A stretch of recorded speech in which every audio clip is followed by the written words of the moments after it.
So tonight we're going to be talking about Ferrari, what has been working with this team and what has not. And I think the interesting part, obviously, is to talk about what has not been working. Yes, definitely. A lot has not been working for those past few years, unfortunately. For sure. Just as a reminder, the last title of Ferrari was 2007 with Raikkonen. He won it by 1 point, but he was world champion. So that was the last title of Ferrari, and it was for sure a great year for them. So should we start with 2017?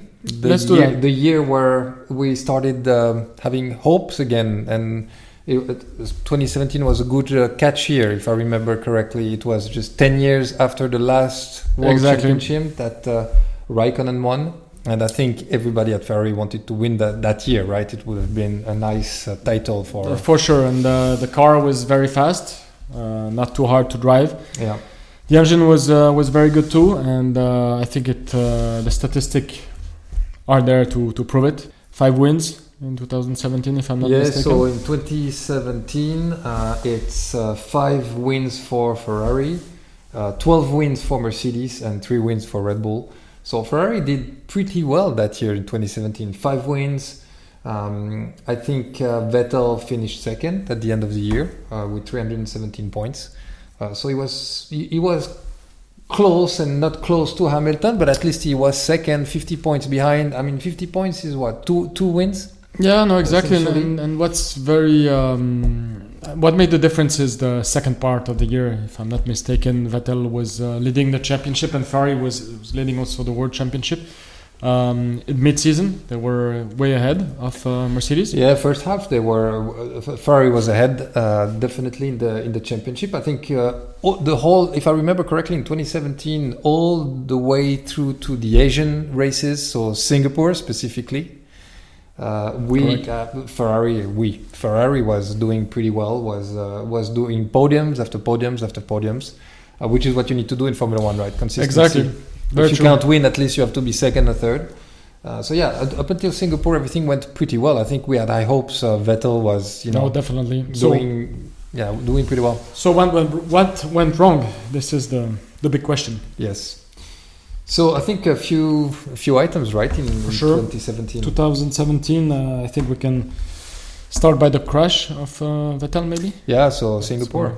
Yeah, exactly. Definitely. Singapore was an interesting one. That specific crash, I think, is up for discussion. I guess we don't necessarily have the same opinion. If I'm not mistaken. Definitely not. From what I recall, we have Raikkonen on the left side, we have Verstappen in the center, and we have Vettel on the right hand side. Correct. So essentially, the race starts, and then Verstappen or Raikkonen crash together.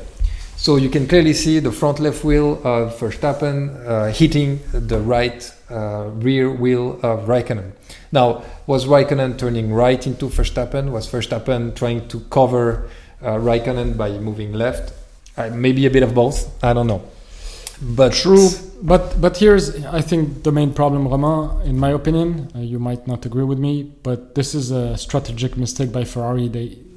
Where Ferrari has the things right, when you guys are world champion, you always have a number 2 and a number 1. We're not going to talk again about Michael Schumacher tonight. We will do another podcast about the great years of Michael Schumacher at Ferrari. But fact is, he was number 1, he had the number 2. And here at Ferrari, I believe that's what they had to do. Raikkonen was number 2, but not really. They didn't tell him, don't push at the start, stay behind Vettel, and that would have solved the problem. They would have not crashed if they would have told Raikkonen to stay put. Yeah, that's interesting what you're mentioning, team orders. Correct me if I'm wrong, but I believe team orders were not an issue until Singapore.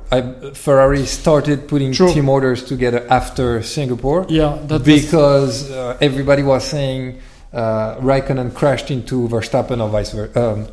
Raikkonen crashed into Vettel or vice versa. Yeah. I looked at the pictures again and again. We looked at them earlier. We'll display them again in that video. But in my opinion, Verstappen is key there. He was in the middle between these two.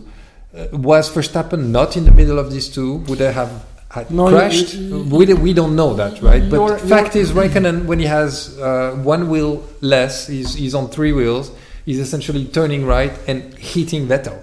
Yeah. So when we say Vettel crashed into Raikkonen, no, he did not. It's Raikkonen who crashed into Vettel because Verstappen, killed his right wheel. I agree with you, but the only problem here is clearly if Raikkonen would have stayed at his pace, I think he was like number 4th on the grid. If he would have stayed number 4th, this would have not happened. Vettel would have been first in the first corner, and Vettel would have probably won the race. I remember Ferrari had a very fast car. In qualifying, would have been probably a 1-2 for Ferrari on that one, definitely. Exactly, and even a 1-3, whatever it would have been, it would have worked. And this is my point. If you recall, Ferrari was leading the championship. I think they had 25 more points than Mercedes. They were clearly ahead, and they had everything to. They had pole position, which is always key in the new area from Formula One, new era. So they had everything to do great, and they crashed in the first corner. Yeah, exactly. So, I don't think they crashed. I think Verstappen was a key element there. But in any case, both cars were out. Yeah. So what do you do in those cases? You have to go back to the drivers and figure out what went wrong. But yeah, I mean, I agree. Singapore was the start of the downfall of Ferrari, at least as far as 2017 is concerned. True. And no points there in Singapore because that Grand Prix was key. And then I think if we look at the numbers in Malaysia, I believe Ferrari finished 3rd. We didn't finish Japan, so no points in Japan. Correct. Well, Japan, another interesting point, Romain, is reliability issues for Ferrari. That's another downfall of Ferrari this year. You guys could have won, and you didn't because of an engine failure. Yes, that's true. That was when we started to figure out that the engine might have reliability issue towards the end of the season. True. When we didn't need it because we were handling two drivers who were fighting very hard with, as you mentioned, issues with team orders and an engine that was not reliable. So not very good. Even though that being said, Mexico, we did a 3rd place in Mexico, I believe. Yes. And then we won Brazil and a 3rd place again in Abu Dhabi. So the end of the season wasn't too bad. We sort of covered it, but it was too late. It was too late. And I think that's another problem. I agree, but I think we should add the Mercedes element to that. No, for sure, because if we Mercedes, if you look at the 2017 season, was probably not the season where they had the most points, but they were very consistent and they scored points in every single Grand Prix. Yeah, no, true. And if you score 0 points on 2 Grand Prix, that's the difference between winning the championship and losing the championship. No, it's consistency.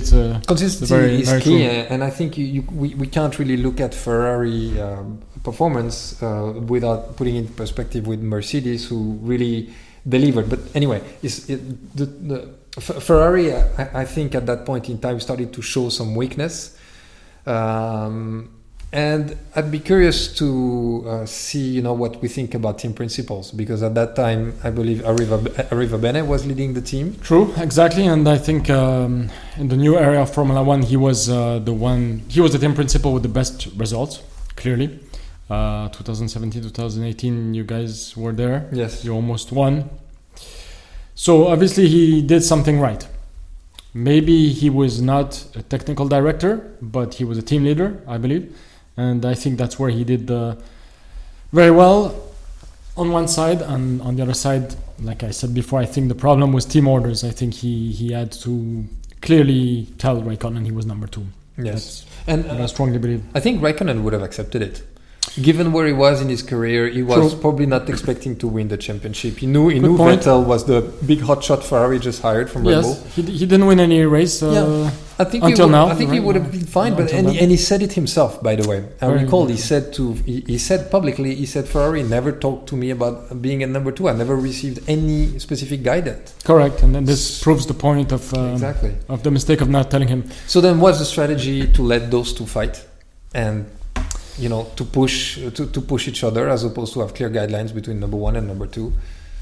I mean, if you look at Mercedes, what's interesting is they clearly had the number 1 with Lewis Hamilton and number 2 with Valtteri Bottas, and Toto Wolff was helped, of course, by the previous year, where Hamilton was fighting a lot with Rosberg and talking about team orders that was very difficult to handle.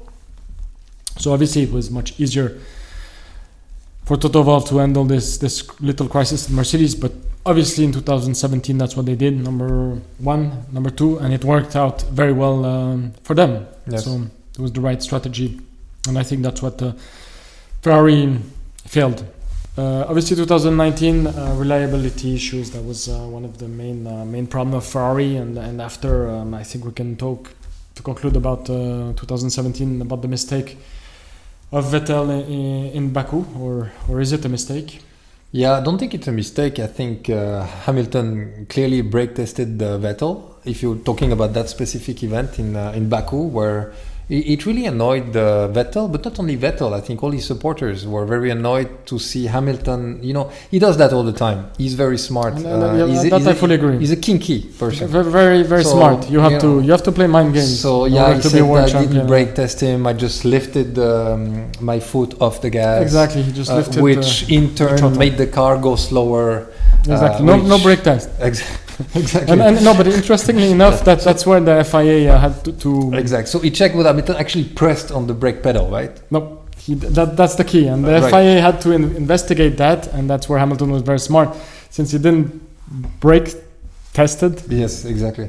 Since he didn't use the brake, the FIA couldn't penalize him, obviously. Yeah, but still, if you're driving a car, especially a race car, and you're pressing on the throttle, or then you lift your foot off the gas, then of course the car is going to slow much faster than your normal road car would, right? Fully agree, but this is exactly where Hamilton is very smart. He started playing mind games, and that clearly worked. Yes, Vettel got really upset, and no, I agree, but that does not excuse Vettel behavior after that. Sadly, I was very surprised to see how Vettel got away with that one. It was clearly unfair behavior. To crash voluntarily into another driver. I can't recall anybody crashing voluntarily into another driver like Vettel did with Hamilton.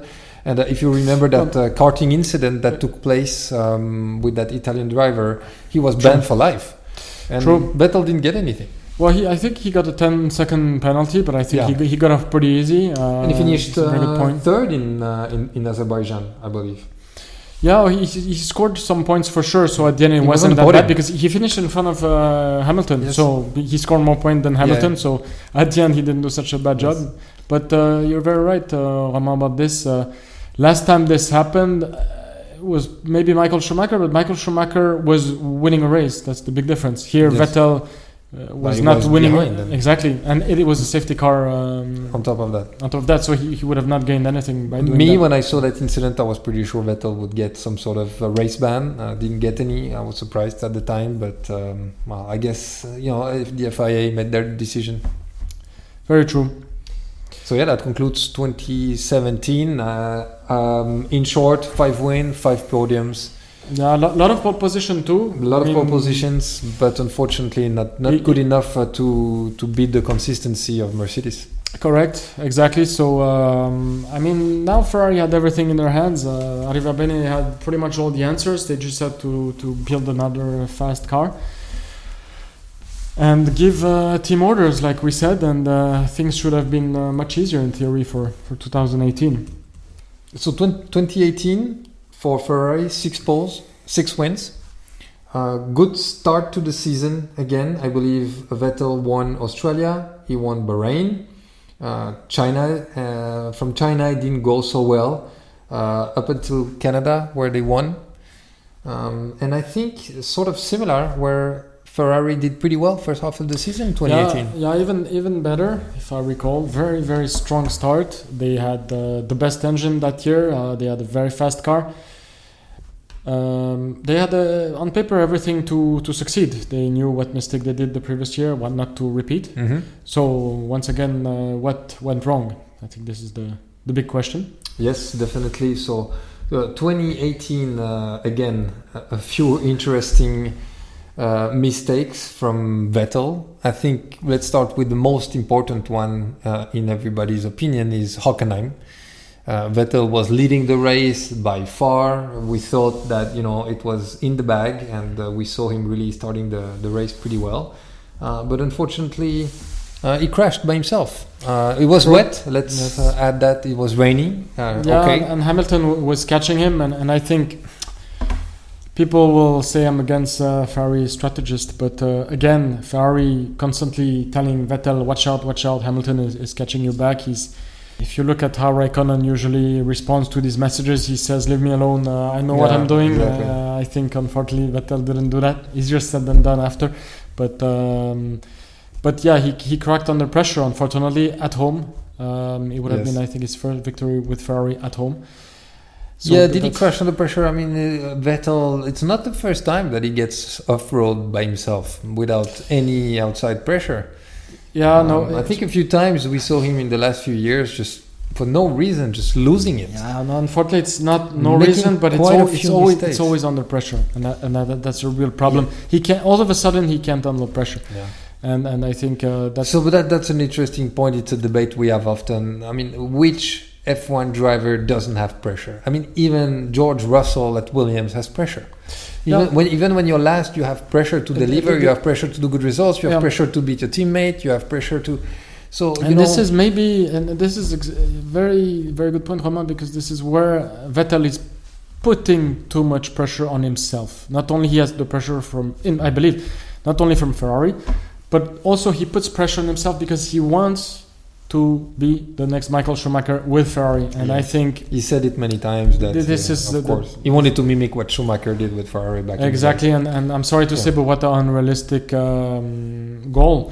First, you need to maybe win one or two world titles with Ferrari, and then you can talk about Michael Schumacher. But plus, if we quickly talk about Schumacher at Ferrari, because I think it's a nice comparison. For sure. Schumacher joined Ferrari sort of in the similar conditions when the team was down. Yeah, Ferrari was. Definitely. They were not winning for many, many years. I can't remember how long it was, but probably 10 or 15 years they weren't winning, or probably more than that. Yeah, true. And Schumacher really came in the team, was the guy who developed the car, was the guy who motivated his staff, was the guy who brought professionalism into the sport. He really added something to Ferrari. Very good point. Was principle also. Did Vettel bring that much into Ferrari when he came? I mean, Vettel is a good driver when you give him the machine. You give him the right car, you give him the right staff, you give him everything, and he will win for sure. Correct. And that's, I think, where Arrivabene did a great job. He had a good technical team. Obviously, they had a very fast car, so that was there. The engine was very good. Yep. The car was apparently not too hard to drive, according to the drivers. So everything was, if we can say this like that, united for Ferrari to win. But like you said, it didn't work at all, like Schumacher. And so the pressure element you were mentioning on himself, trying to be as good as Schumacher, probably was what didn't work for him. But what did he bring to the team specifically? Of course, I'm not within Ferrari to advise on that, but I don't think he brought as much as Schumacher did back in the days. Yeah, this is a very tough question that you're asking here, Romain, because we obviously have to make predictions about this and what we've been reading and listening around. So it's very difficult to answer that question, but I believe also what was very difficult in that 2018 year was also some mistakes that Ferrari did that were not helping, because once again in 2018 they were leading the championship at mid-season, I think by even like 25 points at some point. So everything was going pretty well, but then we definitely again had problems between Raikkonen and Vettel. Mm-hmm. And that's also not helping, I strongly believe. Raikkonen in Italy, he basically did not listen to team orders that were given to him when he was asked to let Vettel through. I think he was very frustrated. For sure. He said a couple of things after the race that he had no idea that Vettel was number one and Raikkonen was number two, and that he had to let him through, and he was not briefed before the race. But had he been briefed, he would have let Vettel through with no problem. At least that's what Raikkonen said at the time. Now, do we believe him? We don't believe him. That's a different story. But at least that's his thing. Another element is that Raikkonen was fired, I believe, on that day, right? Yeah, correct. And this is the main issue. I mean, if you fire somebody that's in pole position, in front of the tifosi and you tell him, can you please let Vettel through? Obviously, what's going to happen? He's going to be fighting and he's going to keep his pole position. And this is exactly what happened. You're correct, Romain. Raikkonen was in pole position. Vettel was right behind, and he didn't let him through. And Hamilton was catching Vettel. And what happened then? Vettel spun around, fighting with a mistake again from Vettel. Mistake, exactly. A little bit of everything, and he spun around, and then they lost. Essentially, Ferrari lost 25 points. Yeah. So yes, and Italy was a very good showcase of how not to handle two drivers, how not to announce to one driver he's fired and then ask him to let his teammate through. I think bad management there. As you were mentioning earlier, the material was there to do well, but there was an organizational issue at Ferrari from within, where definitely Arrivabene did not organize his staff correctly, counted on those two older drivers to figure it out for themselves, it sounds, or they were not listening to him, at least for some reason. Arrivabene was not a tough figure like Toto can be, for example, at Mercedes, when you listen to the guy. Maybe Arrivabene, I don't think he had that charisma. He was tough from the outside. You're right. He did have some charisma, but it didn't work out at all with the member of the teams, and especially not the drivers. And that's, I think, the main problem. Because if you look, and I believe that's when 2018 started that little fight with Mattia Binotto from within, who wanted to go up, and I remember we started to hear about that Mattia guy.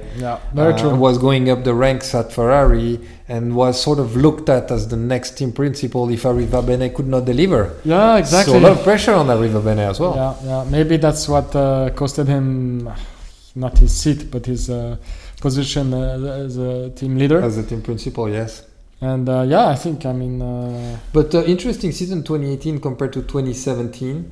2018, more consistent. One race that was not finished by Vettel, which was Germany, the race where he spun by himself on the wet race. Yep. They scored same amount of points in 2018 than they did in 2017. But what is interesting is that Mercedes had a 50-point lead. Sorry, Hamilton had a 50-point lead on Vettel in 2017, but he had an 88-point lead on Vettel in 2018. So what does that show? I mean, if we just look at stats, it doesn't give the full picture. But given everything we've been talking about, definitely Mercedes leaped forward 1 year, 2017 to 2018, whereas Ferrari, you can tell they sort of stayed where they were. Very good point, but I think people are going to say I'm against, once again, against the strategy of Mercedes, but 2018 clearly showed the problems of the strategy of Ferrari. In China and Hungary was the same principle. They were leading the race, they missed the undercut, and Mercedes got ahead of the race, and then things started going wrong for Ferrari, and people crashed into Vettel, and he didn't spin around. No mistake from him this time. So obviously that's another problem. And if you add everything together, the mistake of the driver, the problem of the strategy, and sometimes the team principal that can't show he's taking the decisions, that ends up, as you just said, in a big difference of points at the end of the year. Yeah, for sure. So 2018 again, missed opportunity for Ferrari, and second year where Vettel finished second behind Hamilton. Yeah. So far, yet so close. Yeah, exactly. And then this is a little bit of we have to look at the main picture here. The main problem is that Ferrari is finishing second once again. If I can talk like that, you remember Romain clearly again, under Alonso. They finished second. They were so close of being world champion, but they finished second. And here is the same thing, exactly same principle that happened. And the big question is, what does Ferrari have to do in order to win this title? They have to. Yeah, so I guess they asked themselves that same question at the end of 2018, so they decided to get rid of Arrivabene. Exactly. That's a good transition to go into 2019 definitely season. So Arrivabene gone. Yep. Mattia in. Mattia Exactly. Binotto, that guy who has been, I think he did most of his career at Ferrari, if I'm not mistaken. Yeah, correct. He went to school in Switzerland. He's an engineer. Then he moved to Ferrari in his very early years, and he's been there for forever. Essentially. And he went up the ranks. Theoretically a perfect candidate. He was responsible for building the engine at Ferrari, so obviously under Arrivabene, and Ferrari had the best engine, so that's no doubt about his quality as a technical point of view. Yes. Now is he a team leader? That's the tough part to see. Well, he made a few interesting calls. He brought in Charles Leclerc. Yep. In 2019. He also supervised the engine development in 2018, which ended up being a controversy, which I guess we can talk about later. But one thing we know for sure is 2018, the engine was good. We had probably the best engine on the grid. I think that's a proven fact. Did we have the best car? That's a different question. But at least the engine, probably one can say it was at least as good as the Mercedes engine. Yeah, definitely, if not better. I think the engine was not the problem. The problem was the car, and in some races. And obviously, like you said, it's not only about the car and the engine. After, it's about everything else.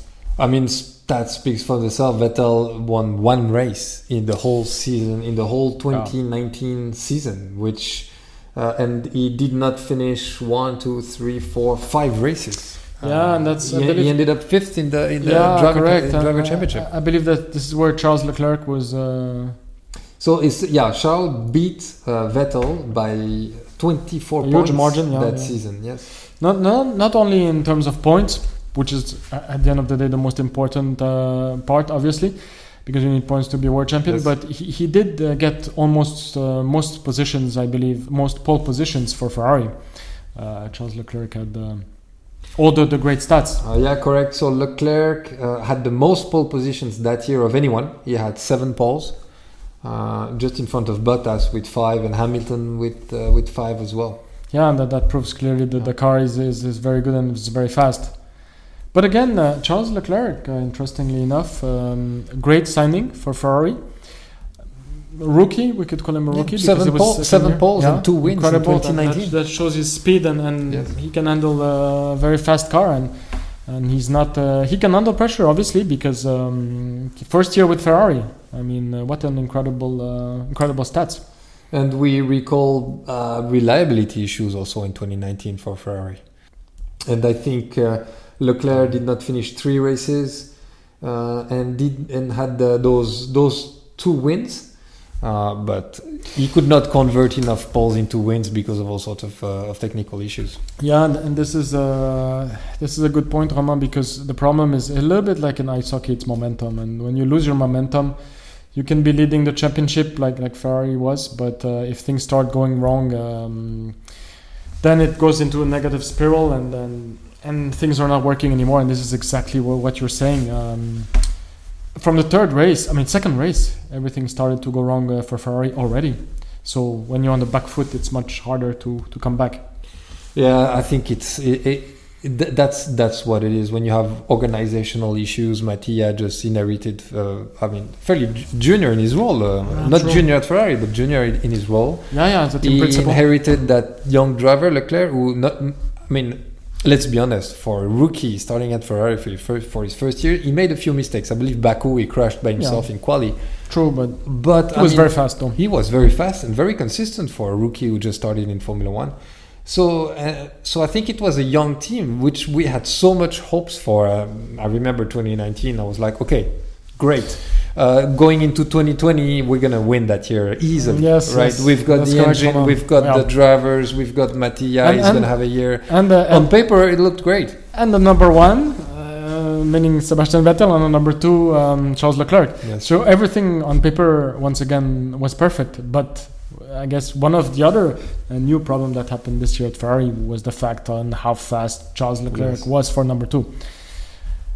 As it shows by his number of pole, and that created a different problem in the team.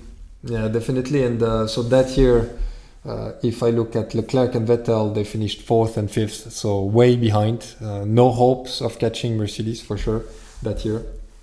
Ferrari still finished second in the constructor championship in front of Red Bull Honda. Yeah. Honda was already doing pretty well that year, but not well enough to beat Ferrari. And I think 2019 is pretty much done from that perspective, right? Again, Mercedes just kept delivering. And again, second part of the season, and I think this is another interesting point. Some people say that Ferrari has organizational problem, like you just mentioned, and they cannot develop the car in the second part of the year because they're concentrating on other aspects. And if you start the year on the back foot because you could not develop your car the year before, then obviously, and I mean, again, data shows it, 235 points behind Mercedes that year. True. At the end of the season, I believe it's twice the number of points they were behind the years before. If I'm not in 2018, they had less than 100 points difference the year before, and suddenly it jumps to 230, more than 230 points difference in 2019. Yeah, true. Because there's a new thing that also was happening on top of all we just mentioned was the fact that the Ferrari driver were crashing into each other. I think that's a new aspect in a way that didn't happen before. Charles Leclerc is there not to be number 2. He's there to be world champion as soon as possible. And he was showing his pace and that created the first problems. Well, I mean, probably even more than that, Leclerc was clearly declared as the lead driver for Ferrari. He's the one who already in 2019 started calling the shots. That's because Leclerc was beating Vettel. I believe Ferrari started thinking about having Leclerc lead Ferrari into the future. Now, was he declared officially number 1? No. But clearly you could see that Ferrari was shifting where they would invest, and they were definitely, in my opinion, Vettel's days were numbered already in 2019. He had how many years to get it done? 2015, 2016, 2017, 2018, 2019. Yeah, exactly. After a 5-year run, it didn't work out. It's time for new blood, for Leclerc to come in. Yeah, and it did show clearly on the numbers, like you said, Romain.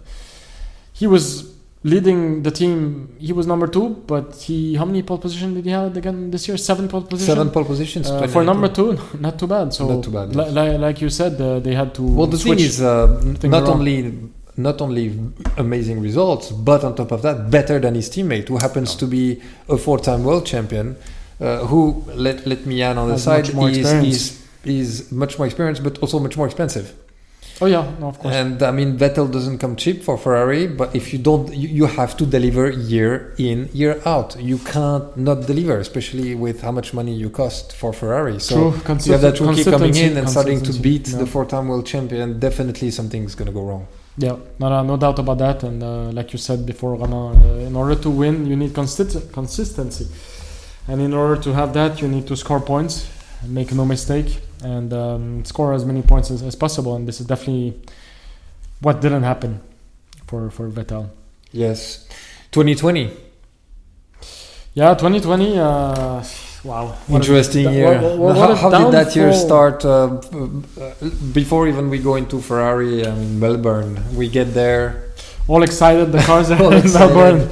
We're all waiting for the first race. Exactly. Everything is ready, and thank you, Williams. By the way, we were hoping that we would have a race with no. But even the crowd was there. Yes. Luckily, we were not there in front of the gates. Everybody was ready for qualifying. Waiting for this, and nobody could get into the race, and it didn't end up happening. So yeah, what a terrible year it's been. So all teams went home. No development possible. So yeah, true. After the shutdown, half the year, what would have been half a competition year was gone. Yeah, wiped off the map. Yeah, and I think again, before going to the specifics of Ferrari, so that's event number 1. Event number 2 is Formula 1 announcing that they were moving the new regulations from 2021 to 2022. Is that correct? Yes, 2021 to 2022. Yes. Not only that, but also freeze in terms of engine development. I believe. Yeah, they only have this year to develop the engine, and this is a very good point, Romain, because this is the last few months that Ferrari has to develop their engine. And I don't know if you were reading the news about this, but Mattia Binotto just mentioned that they have a new engine for Ferrari that's ready and that's on the bench. Is for sure very powerful engine for Ferrari, and we just hope that these are the actual result. I mean, that will be not only on paper, but in reality, the engine will be very good, because I think that's what Ferrari is lacking this year. So we're looking forward for that powerful engine. Yes, let's hope it is powerful, but at least more powerful than the Mercedes one. Yeah, we'll see about that, but I think that's the most important part this year for Ferrari is the engine. And the drivers, I mean, we've been talking about Vettel so much. That issue will be solved for next year. Vettel will not be here anymore, but just how sad it is to see Vettel, four-time world champion. My God. Vettel is currently in 2020. I have to scroll down the list to find Vettel somewhere. There he is, 14th. I mean, behind Stroll.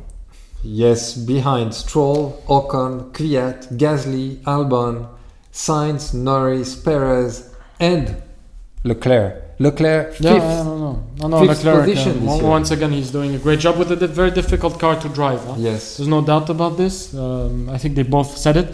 But even if Leclerc saying the car is very hard to handle, he's scoring points. He's delivering. He's been on the podium like twice, if I'm not mistaken. I mean, who still believes Vettel? Excuse.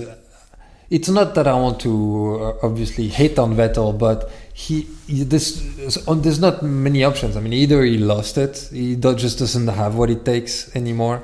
Yeah, and or as you were mentioning, it's because of Ferrari, and then if you move environment, he will do well. But then only time will tell, I guess. But like you just said, maybe he's starting to understand that he's losing it, because Vettel last race he said something very interesting. He said, "I don't understand how Leclerc can drive this car so fast." Yes. So that clearly shows, in my opinion. I mean, Vettel he has a few downfalls, but he's always trying to say what he thinks. He never lies about things. He's always trying to be as truthful as possible. Yeah. And he says, I don't understand how Charles is being so fast. So that's a very good thing. A very good point that you have here, Romain. Yeah, it's a bit of a shame. I mean, I don't dislike Vettel, of course, but I just think that when you are at that level, when you are a full-time world champion, when you cost what you cost, you have to deliver. You can't. Yeah, and his dream was to win everything with Ferrari, and things didn't work out. Yeah. Exactly. Look at Hamilton. You know, you can like him, not like him, but he delivers. Yeah, he correct. Constantly delivers. And then this is coming back to what you were saying before, this is one thing Michael Schumacher did in the past, I strongly believe, and everybody says it too, and where Lewis Hamilton did the same thing, is build a team, like you said, around him. And I think, sadly, that's what Vettel was not able to do. He did it for a few years, but it didn't work out fully. And we're really hoping for Charles Leclerc that this will work for him. He can build a team around him. So Ferrari is hoping to finish 5th this year, trying to beat, believe who? Racing Point. Well, I mean, Mercedes B car, I guess you can call it. Yeah, you can call it Mercedes B car, but the problem is... But they're beating Ferrari with a B car. Yeah, and then that's not the only problem. I mean, many other teams are beating only... Well, I believe AlphaTauri is still right in front of Ferrari too. So AlphaTauri is still just behind Ferrari, but not by much, by about 10 points. But yeah, the Ferrari is 6th currently in the championship. True. It's McLaren, It's McLaren that's beating Ferrari this year, and like you said, 6th. I mean, they will improve though at the end.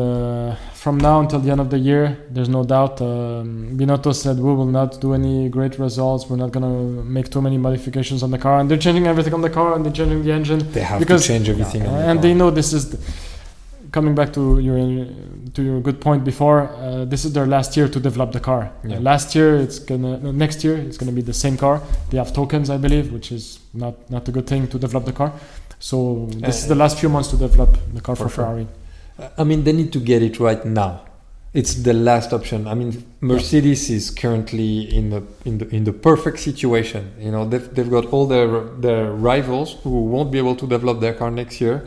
COVID really helped because it sort of froze everything, and it gave them that additional year or two where they can easily win using their current advantage. I would say. Correct, and froze things at beginning of the year, and this is also another key. Like you said, Ferrari was already on the back foot, so it's very hard to come back to make a faster car when you cannot work on it. And I think that's another good point that you have. Ferrari's factory was completely closed because of what happened in Italy, of course, of COVID-19, and they could not work at all. Where in England, they were able to work on every cars, and that did not help Ferrari for sure.